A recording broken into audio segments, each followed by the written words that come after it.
大家好, I'm Nathan Rich, aka 火锅大王. As you no doubt have noticed, I'm not exactly the athletic type. I have 2 cats, which are basically smarter dogs for people too lazy to walk each day. And since roughly 2006, I haven't done almost anything physical except getting up to grab more coffee. I think if I tried to do any professional sports, I would pass out and die after 25 seconds. But it doesn't take a world champion to understand when something strange is going on in the world of sports. I'm talking, of course, about professional jealousy.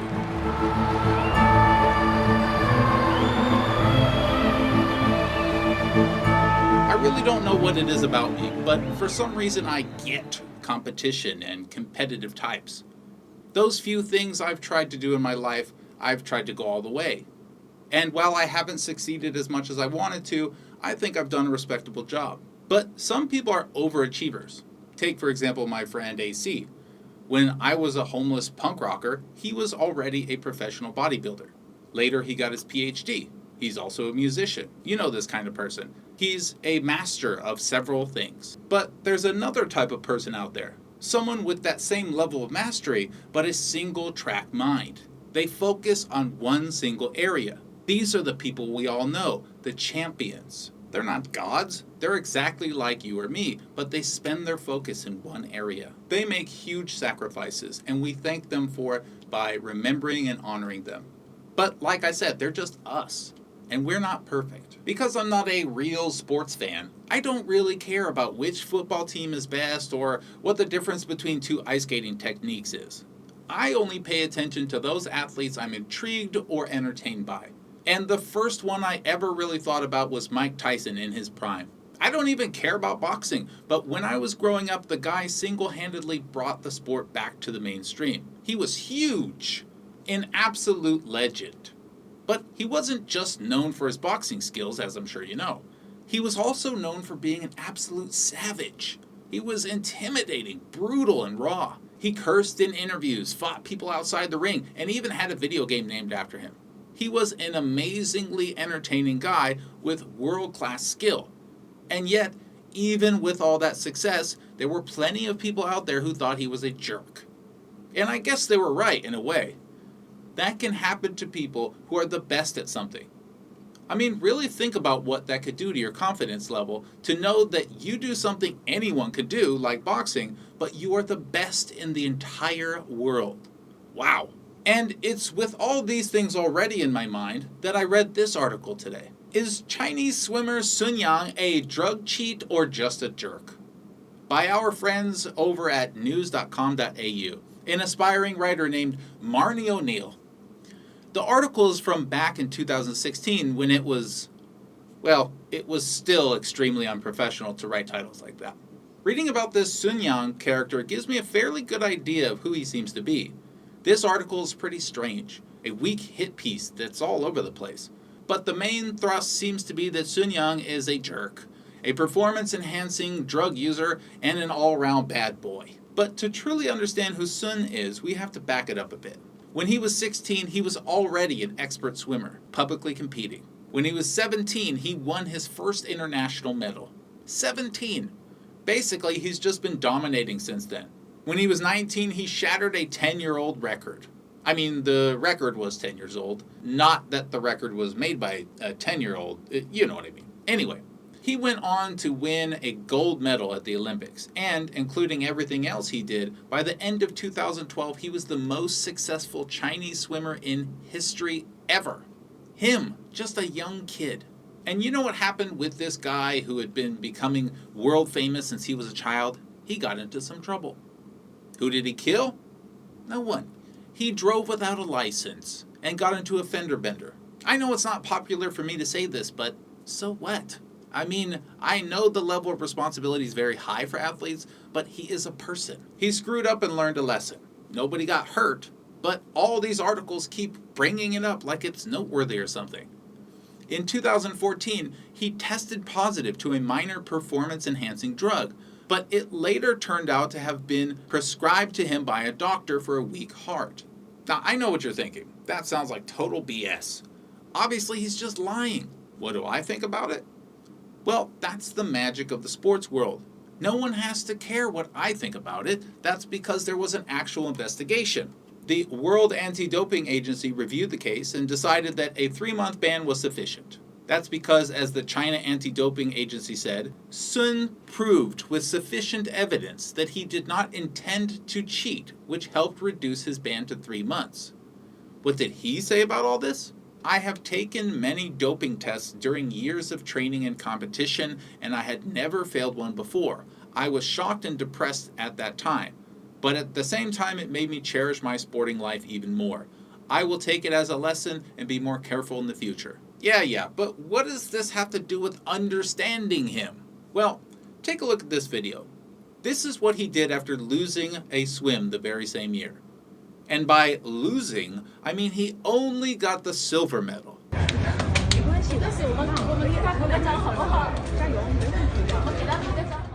That's a boy crying. That's not a warrior like Mike Tyson. Mike Tyson would just tough it out. Something happened that day. I don't know what happened that day. I couldn't handle it at all. Wow, so Mike Tyson also cried. But there's something most people don't realize about when people like Mike Tyson or Sun Yang cry. Take a look at this tiny revealing moment caught on camera. This is the moment we can see it all. Tyson is doing an interview and he's very upset when he suddenly realizes the interviewer doesn't care about him. It's not a personal interaction, but a cold transactional one. Look at Mike's response when he realizes that. I couldn't handle it at all.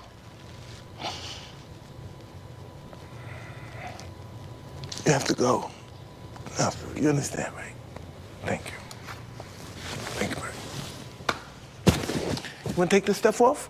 For those of you who don't see it, let me share what I see. This is a boy named Michael. He's vulnerable. He's sharing with the man in front of him a tragic story from his life. But now he realizes by the interviewer's reaction that it's all fake. This man is just like the others. He doesn't care. Betrayal. Michael leaves, and now we see Mike Tyson, Iron Mike. This is the person you see fighting in the ring. This is the monster, the beast. Just look at that face. It's a tiger.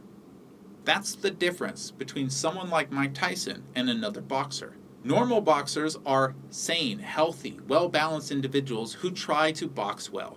Mike Tyson is an extremely vulnerable person who protects himself with an equally extreme defense mechanism, the embodiment of a tiger. Mike becomes a tiger to stand in for his absent father. In his prime, Mike fought as if his life depended on it, because to the tiger, it did. It's natural that Sun Yang would feel embarrassed for crying. One of his main competitors, Mack Horton, called him a drug cheat and then beat him, taking the gold. Sun likely thought the world viewed him as weak, but that's not what happened. He showed us the expression of transitional pain. When we watched that footage of Sun crying, we were in fact watching his tiger grow from a cub to an adult. That's what people don't get. These kinds of champions build tigers out of rage. Since then, he's continued smashing records and winning gold. But the one thing he hasn't done is become perfect. Living a life of accomplishment and passionate pursuance of being the best isn't easy, believe it or not. And what does a young man struggle with when he's the best at something? Humility. Controlling the tiger. Mike Tyson knew this all too well. So Sun Yang has been known to be proud, like when he called himself the king of 1,500 meters. It's flair, theatrics, and entertainment. Have you ever heard of a public person without an ego? I mean, other than me, of course. If it wasn't for how humble I am, I wouldn't be so perfect. He's over the top sometimes. So what? We can all forgive him for being not just a great athlete, but also entertaining, right? But recently a new scandal has come to light. According to The Times, he faces a lifetime ban after a clash with anti-doping testers ended in him and his security guard smashing blood vials. Wow, that does sound bad. Well, he's obviously a performance-enhancing drug user. Case closed. Thanks, everyone. Shit. Oh, wait, hang on a second. Actually, the article doesn't say that. That's not what it says. But, I mean, he's clearly guilty because some website made it sound like he is, right? No? Fine. Let's go over this a little closer, okay? Let's just read that again and see if we can unravel this mystery. A clash with anti-doping testers ended in him and his security guard smashing blood vials. his security guard. Why would a swimmer need a security guard? Oh, probably because he's a massive celebrity and needs security to protect him from conspiracy weirdos or other troubles. I mean, I've gotten death threats and threats of violence. This guy has millions of fans and probably a bunch of haters too. So of course he needs to protect himself. He needs a full-time security guard, at least one. Think about that. But if he needs security to protect him, does that also mean that he would need to protect himself from sabotage as well? Is it possible that people could try to destroy his career? Yes. Yes, it is. There are always people who are jealous. So let's inspect what happened during this clash with anti-doping testers with all that in mind. Swimming World magazine says, the incident involved Sun and his bodyguard smashing a sealed vial of the swimmer's blood with a hammer, destroying the testing sample. Okay, but why? It doesn't even say. Why does almost nothing I find in the West actually explain what happened? Oh, here we go, finally. ABC. Official inquiry. Yes, there was one, and the doping tribunal found the Chinese swimmer not guilty. Not guilty. Weird, I didn't see that in the other websites. 3 people arrived at his home at 11 o'clock at night to ask for his blood. When he went to sign the paperwork, he noticed something seemed wrong or different about the paperwork. So he called his coach, the head of the swimming delegation, and his lawyer. All of them told him not to sign. Something was wrong. Only one of the 3 people had proper accreditation to even be there. It gets worse. They were video recording and taking photos of him, as if they were stalkers. No, worse than that. According to the official investigation, the blood was not collected with proper authorization. FINA, the investigatory body, also said the testers were highly improper and extremely unprofessional, and that this should never happen. And in case that's not clear enough, they sum it up plainly, quote, Mr. Sun Yang has not committed an anti-doping rule violation. Okay, so he didn't break any rules, but he was acting very fishy. Come on, I mean, he really was doping, and he just got out on a technicality, right? First of all, we must presume he's innocent. But if that's true, we need to be able to explain his actions. How could he be innocent if he didn't want his blood checked? It's simple. It's right there in front of you. You see, he has security guards because there are always people against those who do well. It's the nature of the world we're in. This guy has built his entire career, his entire life on swimming. Imagine that's you. Then 3 people come to your home and ask you for blood, but they don't have the proper qualifications, the paperwork seems wrong, and they're acting really strange. How do you know that these people aren't going to put whatever they want in your blood test? You trust these random people who are acting in this way? Are you going to trust your entire life to these people? Hell no. You see, there's no reason to. If he needs to do a blood test, all they need to do is send down the proper people in the professional way with the correct paperwork. This is a world-class athlete we're talking about. When you send interns to his front door with some note they wrote on a napkin, this is what happens. This is not proof of any wrongdoing on the part of Sun. The burden of proof is on the haters to prove he's done something wrong, but all I've seen are a couple of strange hit piece articles that literally call him names. That's not proof. If someone sends 3 unauthorized people to my door and demands my blood without qualifications, I'm going to fight back too. That doesn't make me guilty of something. To assume it does is to admit bias.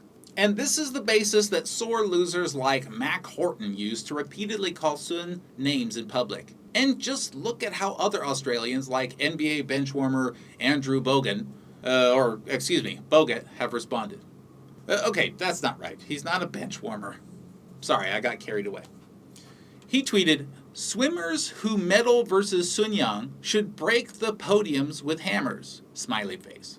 Then he replied to his own tweet by saying, replies to this are absolute gold. No, Bogan. Those replies are meaningless tweets. You know what's absolute gold? Gold. Like the medal that Sun Yang won when he whipped that little turtle next to him. And the World Anti-Doping Agency is trying to subvert the ruling.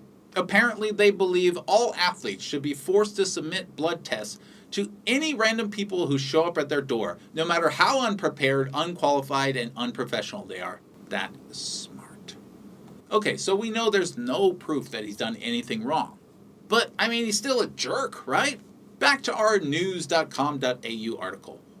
In this section, which, I'm not kidding, is literally called Everyone Thinks He's a Jerk.